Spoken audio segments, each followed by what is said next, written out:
엄마의 돌. 최영일. 1984년이었다. 내가 14살 때 우리 농촌 마을에서는 호도거리 책임제를 시작했다. 집채로 농사를 짓던 밭을 개인으로 전부 나누게 됐는데, 우리 집에는 학교 뒤 신장로 아래에 위치한 떼기밭이 차례지게 됐다. 길이 너비도 같지 않고 경사가 친 데다가 돌들이 많아서 돌밭이라고 불리는 3등지였다. 밭을 가지고 나서 내가 처음 그 밭에 가보았을 때였다. 엄마는 혼자 말처럼 어쩜 우리 집에 이런 밭이 차려졌을까? 논밭도 제일 대사 쪽으로 물이 미쳐가지 못하고 논두렁이 많은 곳이 차려져가지고, 외양간에서도 제일 비달비달한 똥물싸개 소가 차려지고, 아이고, 말로는 제비를 뽑아서 나눈 거라고 하지만 이게 정말 그런 건지 생각할수록 분하다. 썩어질 것들이, 자기네들은 다 좋은 밭을 가지고 어쩜 우리는 이런 걸 주냐 하고 사설을 하셨다. 엄마 얼굴은 분노가 차올라 벌겋고 서러운지 눈물까지 핑 돌아 계셨다. 그러더니 나를 보며 말했다. 너는 이러길래 공부를 잘해야 된다. 앞으로 어찌 이렇게 농사를 지으면서 한평생 살겠니? 나는 뭐라고 해야 할지 몰라 대답은 못하고 가만히 듣고만 있었다. 이튿날부터 엄마는 밭에 가서 그 많은 돌들을 주워내기 시작하셨다. 엄마는 5살 때 홍진을 앓았는데 그 미열로 귀가 어두웠고 몸도 아픈 데가 많았다. 외할아버지가 전쟁에 나갔다가 전사한 관계로 집채 때는 그나마 대대에서 돌봐줘서 쉬운 일을 했었다. 집채 때 엄마가 하던 일은 화건종 담배졸이나 넓은 골목이나 집채 오마당에 길게 비닐을 펴고 거기에 검정귀 버섯이랑 말리며 닭들이 접어드는 걸 쫓는 일이었다. 하지만 호도거리는 그런 엄마의 사정을 봐주지 않았다. 개인으로 밭을 나누고 대대에서 공용으로 기르던 집 짐승도 다 나누면서 각자 제 살 길을 도모해야 했으니 엄마 역시 혼자 힘으로 살아야 하는 자력갱생의 길로 내몰리게 됐다. 정책이 그러하니 엄마는 급작스럽게 닥쳐온 시련을 받아들일 수밖에 없었고, 남들과 똑같은 노동력이 돼서 밭일을 해야만 했다.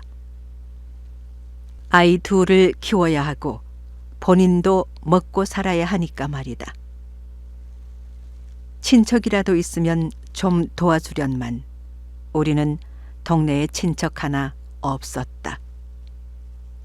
나는 어린 마음에도 앞으로 어떻게 살아갈지 몹시 불안했다. 농사는 계절을 타기 때문에 그에 맞게 심고 거둬들여야 했다. 나는 엄마 혼자서는 감당이 안 되겠다 싶어서 학교가 끝나면 밭에 가서 돌을 줍는 일을 도왔다. 돌이 어찌나 많은지 걷어내고 걷어내도 밭갈이나 후치질을 하게 되면 또 돌들이 올라오고 정말 끝이 없었다.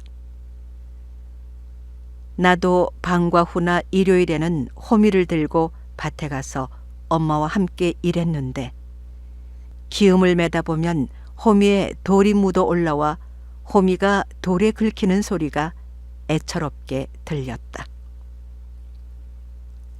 학교 바로 뒤에 있는 밭이라서 엄마는 학교 운동장을 거쳐서 돌밭을 오가곤 했다.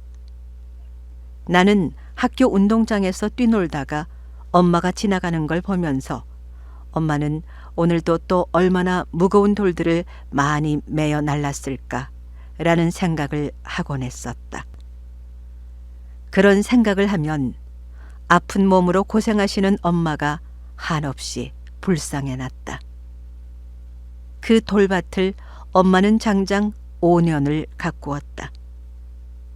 지금 생각해보면 엄마가 대야에 담거나 보자기에 싸서 걷어낸 돌들이 어림잡아도 몇 트럭은 될 것 같았다. 언젠가 내가 가서 둘러봤을 때도 밭이 확연히 낮아진 것 같은 느낌이 들 정도였으니 말이다. 엄마는 그 떼기밭에서 주워낸 돌들로 밭 둘레에 둥그렇게 담도 쌓아놓았었다. 엄마 힘으로는 벼와 콩, 옥수수만 심어도 힘든데 엄마는 고집을 부리면서 그 떼기밭에 돈이 되는 화건종 담배를 심었다. 돈을 벌어서 남들 못지않게 자식들을 잘 입히고 잘 먹이려는 것이었다.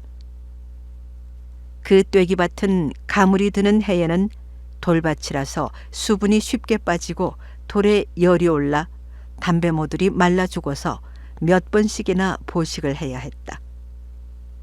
그나마 장마가 드는 해에는 여느 밭보다는 빗물이 잘 빠지는 장점이 하나 있긴 했다.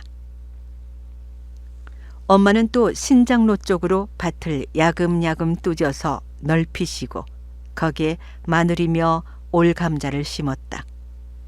그리고 밭에 나를 데리고 가서 보여주면서 돌을 주워내고 풀뿌리를 걷어내고 이것들을 심었더니 정말 잘 자란다며 흡족해 하셨다. 담배모가 빈 곳에다는 또 토마토를 심어서는 담뱃잎을 따다가 목이 마를 때면 빨갛게 익은 토마토를 따서 드시기도 하셨다.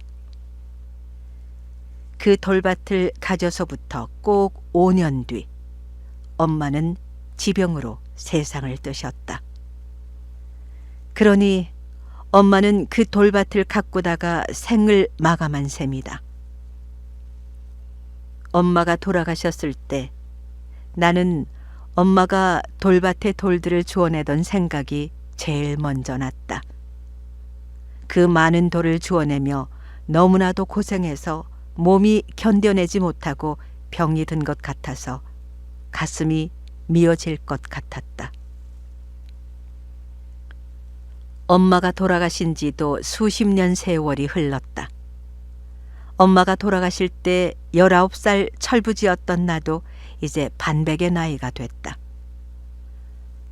엄마가 48세에 돌아가셨으니 나는 엄마보다 더 많이 살았다. 해마다 청명하고 추석이면 나는 그 떼기밭 바로 우로 길을 낸 신장로를 통해서 엄마의 산소를 다니고 있다. 그곳을 지나갈 적이면 나는 이제는 누가 다루는지 알 길 없는 떼기밭을 자꾸만 바라보게 된다. 그 떼기밭을 바라보노라면 오래전 기억이지만 햇볕에 까맣게 타서 돌을 주워내던 엄마의 얼굴이 너무나도 또렷하게 떠올라서 마음이 무거워진다. 아픈 몸이지만 자식들을 먹여 살리려고 낮에는 밭에서 죽을 힘을 다해 일하고 밤에는 잠결에도 자꾸 신음소리를 내던 우리 엄마. 그때는 엄마의 몸이 그렇게 병들어가고 있는 줄을 몰랐고 엄마가 얼마나 힘들고 고달픈지도 나는 몰랐었다.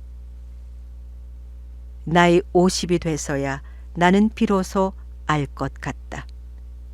결국 자식들이 엄마의 가장 크고 무거운 돌이었음을 말이다. 아무리 힘들고 고달파도 내려놓을 수 없기에 당신 몸이 부서지면서라도 끌고 가고 안고 가야 했던 돌이었음을 말이다. 혹여라도 하늘에 계신 엄마가 들을 수 있다면 엄마에게 말하고 싶다.